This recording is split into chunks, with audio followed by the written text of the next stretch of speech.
Story beginning. A man is running through a dark alley trying to save his life because he is being chased by a terrifying ninja group. These ninjas look nothing less than demons, and they have only one mission: to kill this man. His fighting skills are extraordinary, and he takes down every enemy that comes his way. But suddenly, all his enemies attack him with swords and bullets at once. He tries to fight them off, but in that very moment, a sword reaches his throat, and this sword belongs to none other than a deadly ninja who grabs him instantly. Finally, the ninja gets an opening and pierces his heart. This ninja is part of a special assassination team that eliminates anyone who tries to escape the ninja society. Meanwhile, Biron and his wife are sitting at home watching TV. A news report shows the murder of a man, which puts Biron on edge. Once, he was a formidable warrior of the ninja society, but he had left behind his bloody past. He erased his old identity to start a new life in a new city with his wife. Now, they live a peaceful and happy life, and even have a son. But Biron knows that the ninja society never forgives traitors. That's why he and his wife remain extremely cautious, leaving no trace behind. However, fate has other plans. One night, when Biron goes downstairs to drink water, he senses something is wrong. As soon as he looks around, two terrifying shadows appear before him. These ninjas attack him without warning, but the most horrifying thing happens next. He suddenly hears his son scream from upstairs. Without thinking, Biron rushes towards his son, but one ninja intercepts him and pierces a double-edged steel needle into his throat. Despite being injured, Biron somehow reaches his wife and son, but the sight before him becomes the biggest tragedy of his life. His wife and son are lying on the ground, covered in blood, and in the next moment, a ninja slits his wife's throat. Biron doesn't even get the chance to scream before another ninja stabs a sword into his chest from behind. His vision starts fading, and the ninjas assume that Biron is dead. The police arrive at the scene and send Biron's body to a medical center. Everyone believes the case is closed, but the next day, a miracle happens. Biron, who is supposed to be dead, suddenly comes back to life. The doctors call it a medical miracle, but no one realizes that Biron's eyes now hold only one thing: revenge. A police agent, Mike, investigates the case and suspects that things aren't as simple as they seem. So he assigns a female officer, Emma, to protect Biron. But as night falls, something changes inside Biron. He goes up to the hospital rooftop and sits alone, revealing his true self. He pulls the steel needle out of his throat, and his entire body surges with newfound energy. Just then, a new ninja attack begins in the hospital. The hospital turns into a battlefield, and Biron mercilessly slaughters every ninja in his path. Hearing the noise, Emma rushes to check, but as soon as she gets close to Biron, he knocks her unconscious in an instant. Now, Biron wants only one thing: to eliminate every ninja responsible for his family's death. When police agent Mike arrives at the hospital, the scene before him shakes him to the core. The entire building is filled with corpses. Blood and destruction are everywhere. Only one man is left alive in the hospital, the real killer who murdered Biron's wife and son. Without hesitation, Biron attacks him. The ninja leader tries to intimidate Biron, saying, "No matter where you go, we will find you." But this time, Biron is not running away. He clears his face and reveals his true identity. The ninja leader trembles in fear, realizing they have awakened a demon. Biron returns to his old home, breaks through a wall, and retrieves his old ninja sword and a photograph, a picture of his wife and son. Seeing this, his heart weeps tears of blood once again. Without a second thought, he sets his house on fire. Now, his life has only one purpose: revenge. Biron is now on a mission: the destruction of the ninja society. But then, an old man appears before him, warning him that the power he is using could cost him his life. This is an ancient ninja secret, where a person can gain strength by risking their life. Biron ignores this warning, as revenge is all that matters to him. Police agent Mike is called by his superior officer and told that the case has been closed. If Mike continues to investigate, he will be removed from the force. But by now, Mike and Emma have realized that Biron's real name is Logan, and he is no ordinary man. Meanwhile, Biron has recovered from his injuries, and his eyes are filled with only one thing: the revenge is not yet complete. Biron picks up his bike and sets out on a new mission. Biron, now transformed into Shenwei, continues his investigation, but the more he searches, the more frustrated he becomes. He finds no solid leads. This failure fuels his anger, and his temper becomes so dangerous that even police officers no longer dare to stand in his way. In one scene, he knocks down a police officer with just the force of his punch. After stepping out, he spots a police car and takes out the visiting card given to him by Agent Mike. Biron calls Mike, and Mike immediately instructs Emma to track the call, but Biron simply crushes the phone. When the next call comes, Biron warns Mike that this will be their last call, and any tricks will be futile. Biron sets up a meeting at a Chinese restaurant. Mike and Emma arrive at the restaurant, where Mike immediately points his gun at Biron, but his patience runs out when one delivery boy after another enters the restaurant. Mike gets angry at the disturbance, but then one of the delivery boys attacks Biron. It turns out that these are not ordinary people, but ninja assassins sent to finish Biron. As Mike watches all this, one question lingers in his mind: who is Biron really? Biron effortlessly takes down the assassins and then reveals to Mike that he is a real ninja. But then a bigger attack occurs. house. Outside, a ninja gang is ready with rifles and RPG missile launchers, and without warning, a barrage of bullets rains down. The restaurant turns into a battlefield. After a massive explosion, Biran disappears, leaving only Mike behind. Mike picks up a ninja weapon and is astonished. The battle was so intense, yet this sword has not a single scratch on it. In a secret location, the leader of the Ninja Society meets with a senior agent, Juru. This meeting is held in a highly classified place where only elite members are allowed. The ninja leader informs Juru that Biran is still alive, but Juru calmly states that killing a dangerous ninja like Biran is not easy. However, Juru says there is no need to worry this time, as he has sent his fastest and most dangerous killer, an assassin named Zai. Zai is an old ninja killer, known for eliminating any enemy. In an old factory warehouse, a ninja deserter pleads with Zai. It's time to leave the Ninja Society. It has become a corrupted system, but Zai remains unmoved. The deserter has a deadly killer technique, one that turns the entire warehouse into a beehive. Thousands of bees attack, but when the smoke clears, only one thing is visible: Zai standing unharmed, with his own sword plunged into the deserter's chest. Mike gathers new weapons and information,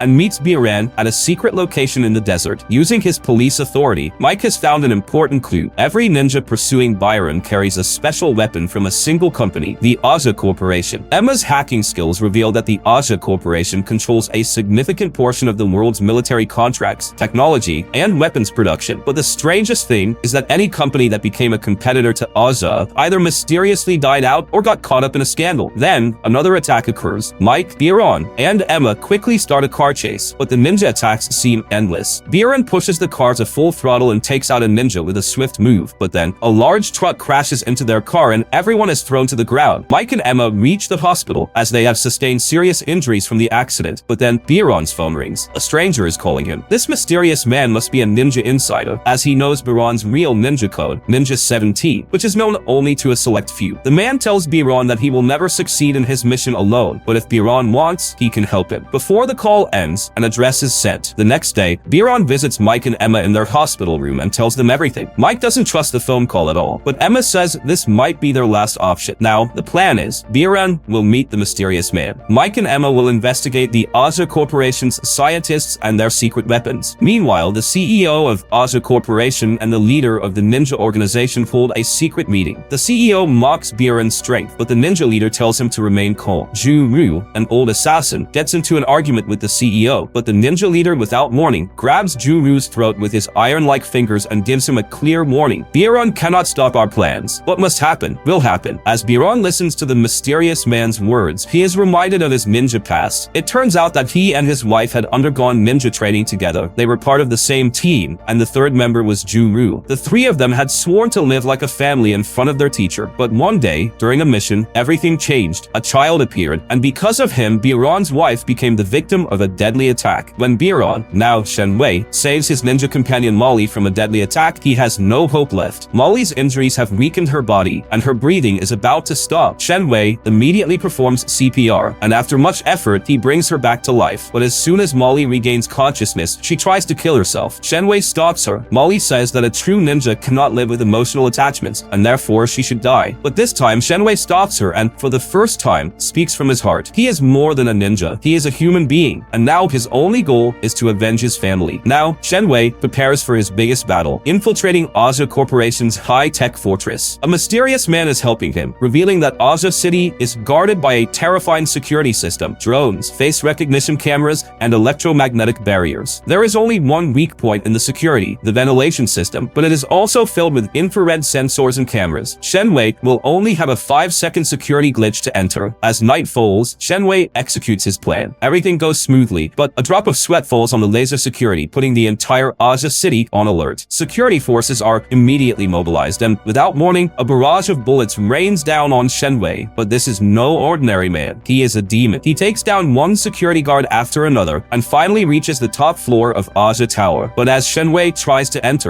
a familiar face blocks his path. Zai, the most dangerous assassin of the ninja organization. Without wasting any words, Shenwei asks him, who gave the order to kill Molly? Was it the ninja leader's plan? Zai simply says, your death is written here. He leaves without answering, but the meaning is clear. This was a planned conspiracy. After this, the CEOs of Aja Company and the ninja leaders hold a secret meeting. They know Shenwei has infiltrated, but their plan is to trap him in a ruse. A big event, the Aja Corporation Carnival, is scheduled for 7 p.m. This is a large public event, but in reality, reality, it is a trap to catch Shenwei. As the event begins, the entire Aja city is filled with high-tech surveillance and hidden assassins. Shenwei starts his revenge mission, unaware that his every move is being recorded by Aja's satellites and sensors. Then, a new explosion occurs, and security forces attack Shenwei with military-grade guns. A high-speed chase ensues, with bullets, smoke bombs, and knives raining down. But Shenwei doesn't stop and reaches the top floor, where Aja's 4 most dangerous cyber ninjas are waiting for him. As Shenwei fights these cyber ninjas, his eyes fall on a chopper, and inside it is the real leader of the ninja organization, Shan Lu. Shenwei finally sees the real killer of his wife and son, and his eyes are filled with only one thing: the desire to kill him. He takes down the 4 cyber ninjas with a single move, but then a big betrayal occurs. A security guard breaks his sword, and a powerful attack sends him falling from the building. Shenwei falls uncontrollably, and Shan Lu's laughter echoes in his ears. A final hope. Shenwei's last battle. As Shenwei falls, Zai and the other ninja soldiers capture him. This turns into a torture session, where the ninja leader Juru mocks him, kicks his face, and says he was never his equal. Then, something strange happens. An eerie silence falls over the area, and a terrifying energy is felt. A new face appears, a dangerous ninja known as the Reaper. He is considered the greatest killer of all time, and now he has come to witness Shenwei's death. He says, "All of this was just a final journey for you. Now your time to die has come." But then a big twist occurs. A cyber-armored ninja from Aja Corporation suddenly helps Shenwei. This new ninja blocks the Reaper's attack and without warning gives Shenwei a chance to escape. Meanwhile, Mike, with the help of a hacker, accesses a secret file from Aja Corporation. When he sees the data in the file, his mind is blown. The title of the file was Emma. Mike can't understand what this means, but the next moment he realizes that Emma has always been a secret spy working for Aja Corporation. When Shenwei finally regains consciousness, he is inside a huge medical pod. A shadow stands before him, and then a metal mask is removed. Under the mask is Emma's face. Emma tells him that Aja Corporation always knew Biron couldn't die, and they wanted to study his secret powers. That's why they sent Emma to get close to him. But what Aja didn't know was that Emma had always been Biron's secret helper. By now, Shenwei had realized that relying solely on his old ninja powers, he couldn't defeat Aja Corporation and the ninja organization. His enemies were using high-tech exosuits and 600 years of ninja technology. But then, Emma reveals a big secret. "I can get you a new weapon." Emma tells him that Aja's top warriors who wear battle suits are called Guso. They are the culmination of the most advanced ninja technology, developed over 600 years with the best techniques. But the biggest thing was that Emma was also part of the development team for this technology. Emma had developed a special battle suit, different from any normal Guso suit. This suit was designed purely for Shenwei, and it was called Shenwei Armor. This suit was controlled by signals from the heart and mind, and once synchronized, the suit and Shenwei would become one. But there was a small problem. The suit's power core was still missing. For now, Emma is ready to temporarily use the power core from her own battle suit. When Shenwei learns that Emma was the one who faked his death and saved his life, he explodes in anger. His biggest question is, "Why didn't you save my wife and son?" Emma can't face his anger and lets him go without answering. But then, a big disaster begins. Juru, the most sadistic and brutal leader of the ninja organization, breaks through the roof and enters. This turns into a full-blown boss fight scene. Emma quickly hacks her high-speed car and tries to knock Juru to the ground, but this is only a temporary distraction. Juru is a professional warrior, and his strength is greater than Emma's. But Emma is not just a ninja, she is also a top-level hacker. She hacks Juru's cyber vision system and creates an illusion of multiple shadow clones. This digital ninja technique is enough to confuse Juru, but Juru is an experienced fighter. He breaks through all of Emma's illusions and finally destroys her charging system. Now, Emma's suit is completely out of energy, and without energy, her survival is impossible. As Emma faces death, Juru mocks her and starts punching and kicking her body repeatedly. This turns into a torture scene where Emma becomes nothing more than a punching bag. As Emma's life hangs in the balance, her final words reach Shenwei's mind. She decides to tell him the truth. "I wasn't just an agent, I was Molly's best friend." It turns out that Molly had once saved Emma's life, and since then, the two had become secret friends. Emma had always been investigating all the secrets of the ninja organization and the inner workings of Aja Corporation. On the day Shenwei and his family were attacked, Emma had arrived first, but by then, his son and wife were already dead, and she could only save Shenwei's life. Emma's biggest guilt was that she could have saved his wife and son if she wanted to, but at that time, she was just a lone fighter, and she had no backup. After hearing all this, Shenwei explodes in anger once again, but then his suit is finally complete. The Shenwei armor has become a part of him. When he activates the new suit, his energy levels exponentially increase. Taking on a new avatar, Shenwei once again moves towards his enemies, but this time he is no longer just a man, he has become a legend. A terrifying red aura emanates from his body, and a new life awakens within him. Ju-Ryu, the evil and sadistic ninja, laughs at this new avatar. For him, Shenwei is like a dream come true, a perfect opponent. But this laughter lasts only for a few seconds. When Ju-Ryu attacks, Shenwei sends him flying with a single kick. This is just the beginning. As soon as Shenwei draws his blade, a final bloody battle begins. Ju-Ryu, who was once the most powerful ninja, now seems like a useless man. His battle armor begins to crumble, and in the final moment, Shenwei throws him against a metal wall of a train. Even in defeat, Ju-Ryu laughs and says, "This is the true power of a ninja." But the final effect of his anger is seen when he tries to blast his armor, hoping to kill them both. But Shenwei is no longer an ordinary ninja. He has become a legend. He stops Ju-Ryu from dying, as death would be too easy a punishment for him. Now, Ju-Ryu will live in a pain worse than death. After this battle, Emma, who survives, tells Shenwei another big truth. She says that all the high-ranking leaders who wear the Duso battle armor are part of an elite circle. Until their full plan is ready, they will not execute their true mission. Emma then tells him the old story of her and Molly, Shenwei's wife. Emma was an orphan. Her parents had abandoned her in an accident. She was adopted by the ninja organization, and her first mentor there was Molly. Molly trained Emma like a sister and even taught her the secret technique of faking death. But then a new leader came, Shan Lu. When Shan Lu took over the organization, he made a dangerous decision to break ninja tradition and merge with Oja Corporation. This marked the end of pure ninja ideology. Those who opposed this new system were immediately killed. When Molly was pregnant, she tried to escape the organization with Shenwei, but Emma did not escape. Emma had a secret mission to uncover Shan Lu's true plan, and now her investigation reveals that Aja Corporation was planning to control the world's energy. Their plan was to develop an ultra-advanced power plant system and make all nations dependent on them for energy, and anyone who opposed them would be eliminated by the ninja army. Hearing this truth, Shenwei becomes even more enraged. His goal is now clearer than ever: to kill Shan Lu. Shenwei's Guso battle armor is not yet at full power, so Emma plans to take him to a secret power plant to extract an additional power source. As they head towards the power plant in a truck, Emma activates his armor system. With the press of a button, all electronic systems within a 5-kilometer radius shut down. Shenwei pushes the gas pedal, and the truck takes off like a rocket. Meanwhile, Aja Corporation is preparing for a big demonstration. An elite cyber ninja army is being tested. Even special forces and tanks seem useless against them. This was just a power show to impress America's defense minister. Emma finally infiltrates the power plant and retrieves a high-tech energy core. But then, the biggest enemy appears before her: Dai-Di, one of Aja Corporation's top bosses. Dai-Di is a high-tech biomechanical warrior, and from his hands emerge two terrifying energy serpents that attack Emma. They are so fast that they are chasing her to cut her down, but then another explosion occurs. A red shadow falls from the sky. Shenwei stands before Dai-Di with two ninja swords. Dai-Di laughs and says, "This is going to be fun." Dai-Di says that if Shenwei defeats him, he will reveal Shan Lu's location. This fuels Shenwei's rage even more. But Emma realizes one thing: if this fight drags on, Dai-Di will win, as the power plant is an unlimited energy source for him. There's only one way: to blast the power core. But Dai-Di also understands this trick and sends an energy serpent after Emma. But Emma is not just a hacker, she is also a ninja. She slides and tosses the power core into the air. The next moment, a massive explosion occurs and the entire system shuts down. As Emma is about to take a wrong step that would send her falling into a deep pit, Shenwei grabs her with his strong hands. But this confrontation takes a toll on him. His battle armor goes into standby mode due to lack of energy. But Dai-Di, a pure warrior, doesn't take advantage of this opportunity. For him, Shenwei is a worthy opponent, and he wants their next battle to be uninterrupted. So he spares Emma and Shenwei only so that one day they can have another perfect battle. After the battle, as Shenwei tends to Emma's injuries, a new dangerous phase begins. Mike, who had already become part of this mission, reaches them. Mike sneaks up behind Shenwei and Emma, but as soon as he gets out of the car, he attacks a stranger without thinking. When he realizes it's Emma and Shenwei, an awkward expression of embarrassment appears on his face. Emma and Shenwei tell Mike the full story: Aja Corporation's true plan, Shan Lu's betrayal, and Emma's undercover mission. Now, Mike's mission is the same as Emma and Shenwei's: to end Aja Corporation once and for all. Chaos in Aja Corporation. Tension between the CEO and Shan Lu. When the CEO of Aja Corporation hears about this new target, he explodes in anger. He yells at Shan Lu, saying that instead of ending, his mission is getting worse. The CEO wants to control the world, but Shenwei's actions are ruining his game. Shan Lu's response is simple: eliminate Shenwei and the problem will be solved. But what the CEO doesn't know is that Shan Lu has his own hidden motives. Now, Emma and Shenwei embark on a secret mission to uncover more secrets of Aja Corporation. Emma, being a hacker, plans to use her skills to access Aja's hidden documents. moments. But then, a big twist occurs. Dai discovers their hidden location. Dai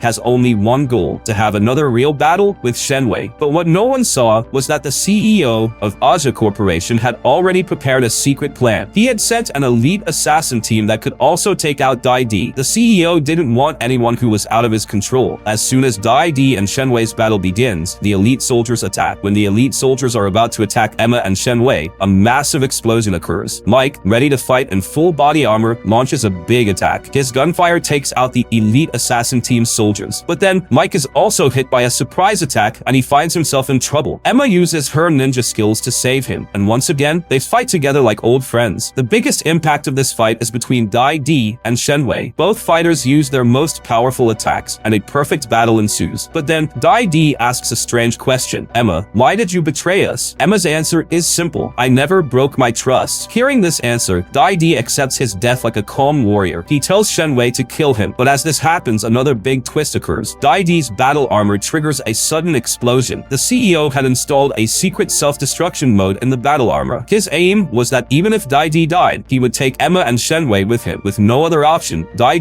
overloads his power core. He doesn't want another fight. He only wants an honorable death. As this explosion is about to occur, Emma makes one final sacrifice. She looks at Mike, and there is a strange peace in her eyes. She had never expressed her feelings, but there was a calmness on her face. Shenwei watches all this and realizes that there was a relationship between Emma and Mike that went beyond words. Now, only one step remains: to end Aja Corporation and Shan Lu. Shenwei will infiltrate Aja Corporation and finish Shan Lu. Mike will gather proof and expose Aja's true face to the world. But then, another big signal arrives. A black, one-eyed crow brings them a message. This message is from Shenwei's old brother, a final challenge. This message triggers a new flashback. Once, Shenwei and his two friends, Molly and Zui, trained together. Zui was an orphan who had been kidnapped by a human trafficking gang. From childhood, he had only seen one thing: only strength means survival. When his entire family died, only one thing remained in him: the desire to destroy everything. Shenwei and Molly were different from his way of thinking. They believed that there was another way to win all fights: to fight together. Zui and Shenwei had a confrontation, but it ended in a tie. But when their final mission came, a big betrayal occurred. Someone had betrayed them, and their entire team was caught in a deadly attack. Zui, who had always lived for himself, wanted to help others for the first time, and the one who came to save him was none other than Shenwei. Zui, known as a powerful and ruthless ninja, finally reveals his sorrowful past. As a child, his parents abandoned him due to a strange illness, leaving him on a mountain to die. But even at the gates of death, he survived, thanks to one thing: black crows. These black crows became his protectors, and from then on he learned one thing: only rely on your own strength. But one day, his two most trusted companions, Shenwei and Molly, left him. That day, he refused to pick up his sword, but when his entire past unraveled before his eyes, only one thing remained: emptiness. Shenwei, now fully transformed with his Guso battle armor, is on a new mission: to face his brother. Both are the most powerful ninjas, and this battle is to end each other. The fight begins with intense hand-to-hand combat, with both attacking so fast that an ordinary person couldn't even see. Zui uses a deadly lightning technique, where his body becomes as fast as lightning. Shenwei activates his silent mind technique, where he can see every attack in slow motion and anticipate it. Both are evenly matched, but then another big twist occurs. Zui begins to remove his mask, and underneath is a horrifying sight: a deeply scarred face that tells the story of his sorrowful past. Zui launches another attack, and his sword pierces Shenwei's shoulder. But Shenwei says one final thing: this fight cannot end. Amidst this major fight, Aja Corporation's CEO Joseph launches another secret attack. He betrays Shan Lu and leaks all his secret plans. Shan Lu's plan was to keep the Guso battle armor hidden for his personal army, but Joseph ruined this plan. Joseph sent an elite team to kill Shan Lu, but as the team attacks, a massive explosion occurs. A C4 blast. Joseph panics, as Shan Lu is still alive, and now his entire focus is on eliminating Joseph. Joseph's final desperation: Shan Lu's return. Joseph runs towards a helicopter with his security team, but a shadow follows him. Ninja forces allied with Shan Lu. A bloodbath ensues, and every security guard is killed one by one. Joseph is left completely alone, and then another big betrayal occurs. Dai Li, Joseph's personal bodyguard, betrays him and throws him off the building, but at the same moment, a helicopter captures him. Joseph survives once again. Now, preparations are complete for another big confrontation: the final battle between Shan Lu and Shenwei. After the battle, Emma and Mike prepare to embark on a new mission, but then an emotional moment occurs. Emma feels sorrow for the first time, realizing that she has people like family around her. For the first time, she understands that she is not just a fighting machine. But then another big twist occurs. Die D. Now,